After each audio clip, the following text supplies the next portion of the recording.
नमस्कार। आज आपण सकाळच्या नाश्त्यासाठी किंवा रात्रीच्या हलक्या जेवणासाठी ज्वारीच्या पिठाचे मस्त खमंग कुरकुरीत धिरडे बनवतोय। चला तर मग व्हिडिओला सुरुवात करूयात। तर सगळ्यात आधी मी इथे 1 वाटी ज्वारीचे पीठ घेतले आहे। अर्धी वाटी गव्हाचे पीठ घ्यायचं। ज्या वाटीने आपण 1 वाटी ज्वारीचे पीठ मोजून घेतलं होतं त्याच वाटीने अर्धी वाटी गव्हाचे पीठ घ्यायचं। त्यानंतर 2 चम्मच बेसन घालायचं। पोहे खाण्याचा जो चमचा असतो त्यापेक्षा हा थोडा मोठा आहे। त्यानंतर 2 चम्मच तांदळाचे पीठ घालायचं। बेसन घातल्यामुळे धिरडे चवीला छान लागतात आणि तांदळाच्या पिठामुळे धिरडे कुरकुरीत होतात। त्यानंतर थोडीशी पाव चमचा हळद टाकायची, अर्धा चमचा जिरेपूड, चवीनुसार मीठ घालायचं। इथे वाटीमध्ये मी लसूण, मिरची आणि ओव्याची पेस्ट करून घेतली आहे। 7 ते 8 लसणाच्या पाकळ्या आणि 2 हिरव्या मिरच्या घेतल्या होत्या। मिरचीची पेस्ट घातल्यामुळे धिरडे छान चविष्ट होतात आणि हे तुम्ही असेही खाऊ शकता, यासोबत चटणी नसली तरीही चालेल। मसाले पिठामध्ये व्यवस्थित मिक्स करून घ्यायचे। आता हे पीठ भिजवून घ्यायचं। पीठ आपल्याला अगदी पातळ भिजवायचं आहे, पण सुरुवातीला यात 1 वाटी पाणी घालून पीठ भिजवून घ्या। असं थोडं थोडं पाणी घालून पीठ भिजवलं की पिठात गाठी होत नाही। आणखी यात मी 2 वाटी पाणी घालून घेते। पीठ आपल्याला अगदी पातळ करायचं आहे। बघा, अशा प्रकारे पातळ पीठ भिजवायचं। आता यामध्ये 1 लिंबाचा रस घालायचा। लिंबाचा रस घातल्यामुळे धिरड्याला छान आंबट टेस्ट येते। लिंबू नसेल तर 2 चमचे दही घालू शकता आणि थोडीशी कोथिंबीर बारीक कट करून घालायची। बघा, असं पातळ पीठ भिजवायचं आहे। आता यावर झाकण ठेवायचं आणि 15 मिनिटं पीठ मुरू द्यायचं। पीठ असं 15 मिनिटं भिजत ठेवलं की धिरड्यावर मग छान जाडी पडते।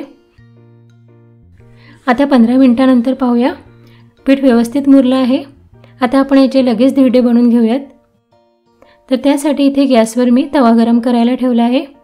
तवा व्यवस्थित गरम झाला की तव्याला आधी ब्रशने तेल लावून घ्यायचे आणि जेव्हा तुम्ही पीठ तव्यावर सोडता त्यावेळी गॅसची फ्लेम हाय ठेवायची। कमी गॅसवर जर तुम्ही पीठ तव्यावर सोडलं तर धिरड्यावर जाडी पडत नाही। आणि पीठ तव्यावर सोडताना आधी काठावर सोडायचं, त्यानंतर मधात सोडायचं, कारण मधात तवा जास्त गरम झाला असतो। धिरडं तव्यावर सोडल्यानंतर गॅस कमी करायचा आणि कमी गॅसवरच धिरडं भाजून घ्यायचं, म्हणजे मग धिरडं छान कुरकुरीत होते। हा तवा मोठा असल्यामुळे मी गॅसवर असा हलवून घेते, यामुळे धिरडं व्यवस्थित सगळ्या बाजूंनी भाजला जाते। जर तुम्हाला थोडे जाड मऊ धिरडे बनवायचे असेल तर पीठ थोडं घट्ट भिजवायचं आणि असे कागदासारखे पातळ धिरडे बनवायचे असतील तर पीठ पातळ भिजवायचं। हे धिरडं आपण पलटून घेऊयात। बघा, छान सोनेरी रंगावर भाजला गेला आहे। दोन्ही बाजूने तुम्ही हे भाजून घेऊ शकता किंवा डोशासारखं एकाच बाजूने भाजून घ्या, छान कुरकुरीत होते। तर अशा प्रकारे सगळे धिरडे भाजून घ्यायचे। हे धिरडे तुम्ही लोणच्यासोबत, भाजीसोबत किंवा कोणत्याही चटणीसोबत खाऊ शकता। खूप छान होते आणि झटपट तयार होते। सगळ्यात आधी मी इथे 1 वाटी पत्ताकोबी किसून घेतली आहे। यातच 2 वाटी ज्वारीचं पीठ टाकायचं आणि इथे प्लेटमध्ये मी 10-12 लसणाच्या पाकळ्या घेतल्या आहे। 2 हिरव्या मिरच्या, थोडासा अद्रक, जिरा आणि कढीपत्ता घेतला आहे। हे मिक्सरला जाडसर वाटून याचा ठेचा करून घ्यायचा। बघा, अशा प्रकारे मी जाडसरच ठेचा करून घेतला आहे। आता यात पाव चमचा ओवा टाकायचा, 2 चमचे तीळ आणि 2 चमचे बेसन टाकायचं।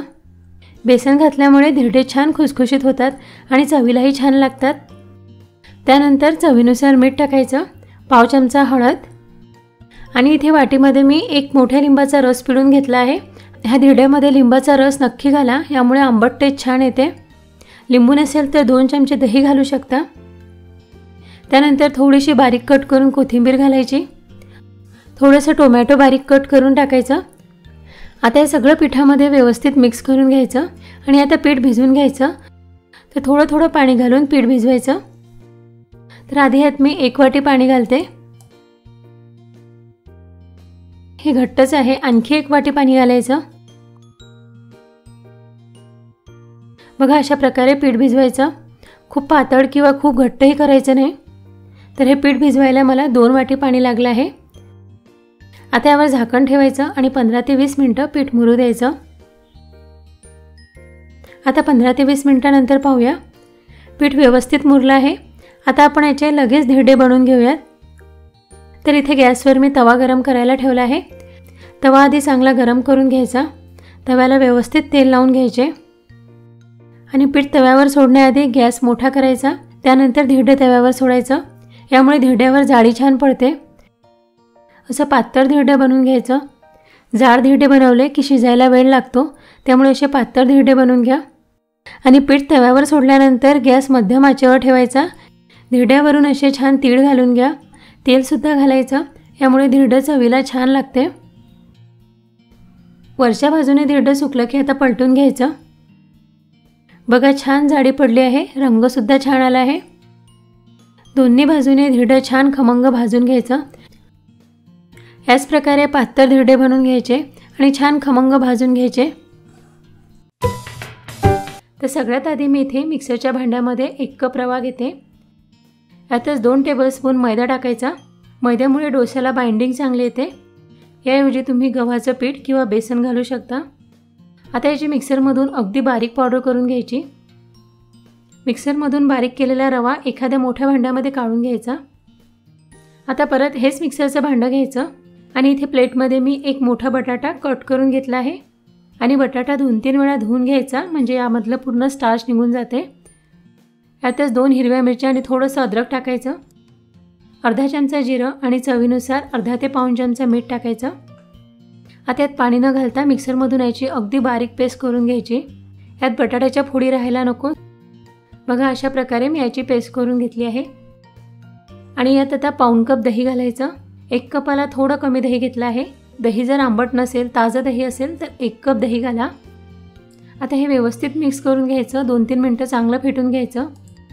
हे थोडं घट्ट वाटते तर यात आपण अर्धा कप पाणी घालूयात आणि परत 2-3 मिनटं फेटून घ्यायचं। याचं अगदी स्मूथ बॅटर करायचं, यात गाठी होऊ द्यायच्या नाही।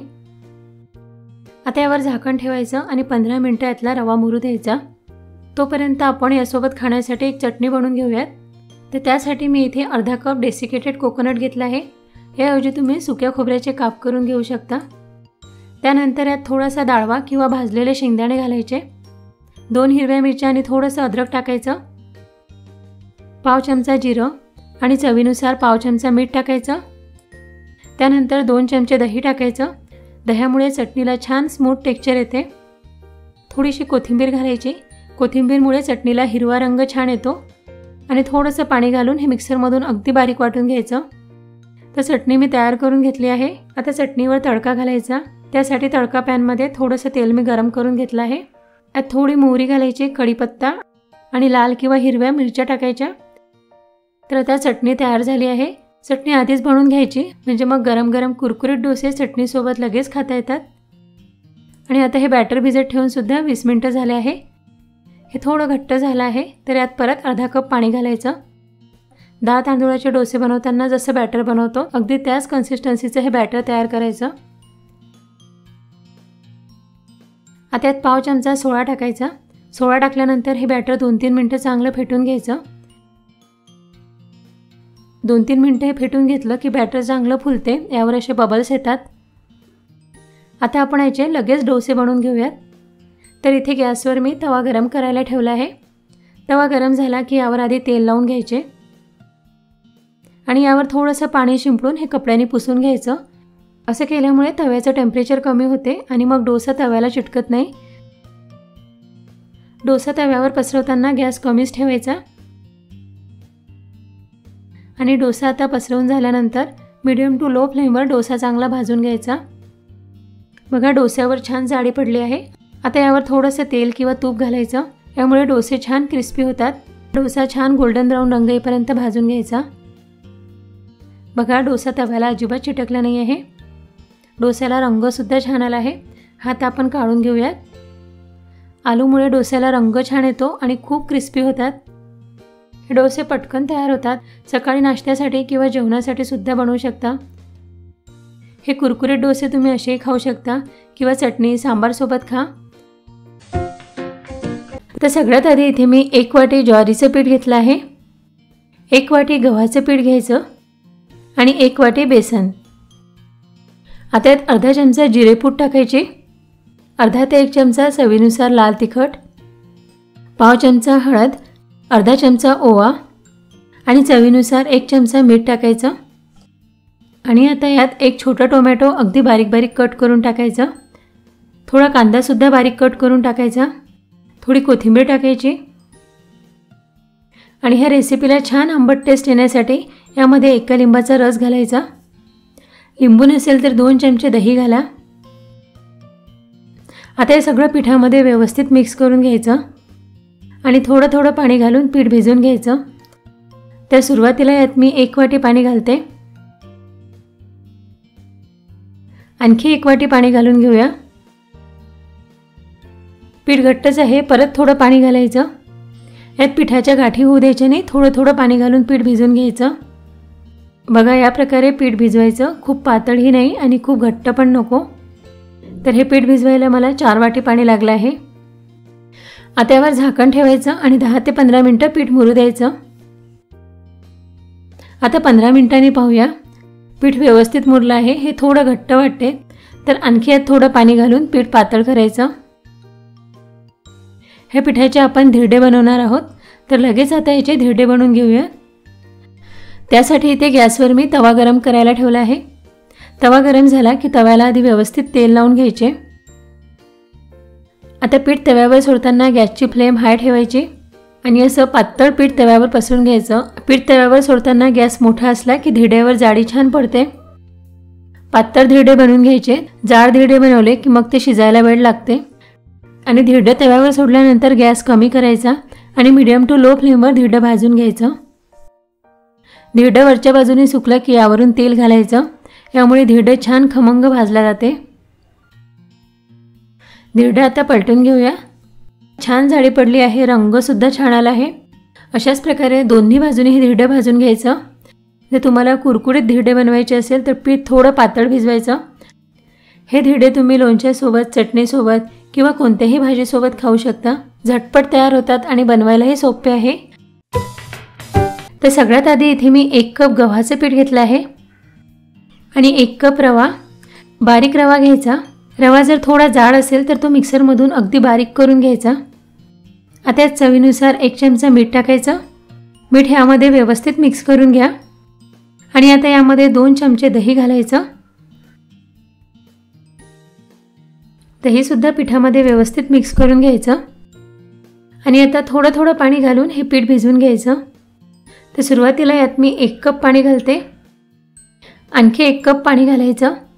यात पिठाच्या गाठी होऊ द्यायच्या नाही।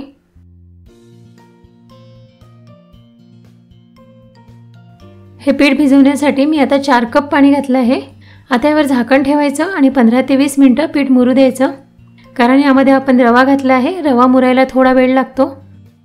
पीठ भिजवत असतानाच इथे दुसरीकडे मी गॅसवर गंजामध्ये पालक उकळायला ठेवलं होतं। पालक आधी स्वच्छ धुवून आणि निवडून घेतलं होतं। पालक फक्त 2-3 मिनिटंच उकळून घ्यायचं, जास्त वेळ शिजवायचं नाही। 2-3 मिनिटं पालक गरम पाण्यामध्ये उकळून घेतला आहे। आता हे पालक गरम पाण्यामधून काढून घ्यायचं आणि थंड होऊ द्यायचं। पालक थंड झाला आहे। आता हे मिक्सरच्या भांड्यामध्ये काढून घ्यायचं। यात 7 ते 8 लसणाच्या पाकळ्या घालायच्या, 1-2 हिरव्या मिरच्या कट करून घालायच्या। छोट्या मुलांसाठी डोसे बनवत असाल तर मिरची कमी घाला। यात थोडंसं पाणी घालायचं आणि याची मिक्सरमधून अगदी बारीक प्युरी करून घ्यायची। पालक 1-2 मिनिटं मी मिक्सरला फिरवून घेतलं। बघा अशा प्रकारे अगदी स्मूथ प्युरी करायची। पीठ मुरायला ठेवून सुद्धा आता 15-20 मिनिटं झाले आहे। रवा असल्यामुळे पीठ घट्ट झालं आहे। आता यात ही पालकाची प्युरी घालायची, परत मिक्सरच्या भांड्यामध्ये थोडंसं पाणी घालायचं। हे पीठ अजूनही घट्ट आहे, परत आता यात 1 कप पाणी घालायचं। बघा असं पातळ पीठ भिजवायचं। हे पूर्ण पीठ भिजवायला मला 4 ते 5 कप पाणी लागलं आहे। हे पीठ जर थोडं घट्ट भिजवलं की तुम्ही याचे धिरडे सुद्धा बनवू शकता आणि असं पातळ केलं की याचे छान कुरकुरीत डोसे होतात। आणि आज आपण डोसे बनवणार आहोत। तर त्यासाठी आधी इथे गॅसवर मी तवा गरम करायला ठेवला आहे। तवा गरम झाला की तव्याला आधी व्यवस्थित तेल लावून घ्यायचे आणि आता पीठ तव्यावर सोडण्याआधी गॅस मोठा करायचा। गॅस मोठा असला की डोसा टाकताना यावर छान जाळी पडते. आणि आता पीठ तव्यावर सोडून झालं की गॅस आता कमी करायचा आणि मीडियम टू लो फ्लेमवरच डोसा छान कुरकुरीत भाजून घ्यायचा. 1 ते 2 मिनटं लागते डोसा भाजायला. डोस्यावरून तुम्ही थोडं तेलसुद्धा लावू शकता. तवा मोठा असल्यामुळे मी गॅसवर असा हलवून घेते. यामुळे डोसा सगळ्या बाजूने व्यवस्थित भाजला जातो. डोस्याला छान गोल्डन ब्राऊन रंग येईपर्यंत हा डोसा भाजून घ्यायचा. डोसा भाजून झाला, आता आपण काढून घेऊयात. डोसा मस्त कुरकुरीत झाला आणि जाडी पण छान पडली. याच प्रकारे सगळे डोसे बनवून घ्यायचे. तर इथे मी 2 डोसे बनवून घेतले आहे. एक मस्त कुरकुरीत बनवला आहे आणि एक थोडा मऊ बनवला. मऊ डोसे बनवले की त्यावर जाडी छान पडते. ह्या डोस्यामध्ये आपण मिरची घातली आहे, त्यामुळे हे कुरकुरीत डोसे असेही खायला छान लागतात. किंवा खोबऱ्याच्या, शेंगदाण्याच्या किंवा कोणत्याही चटणीसोबत खाऊ शकता.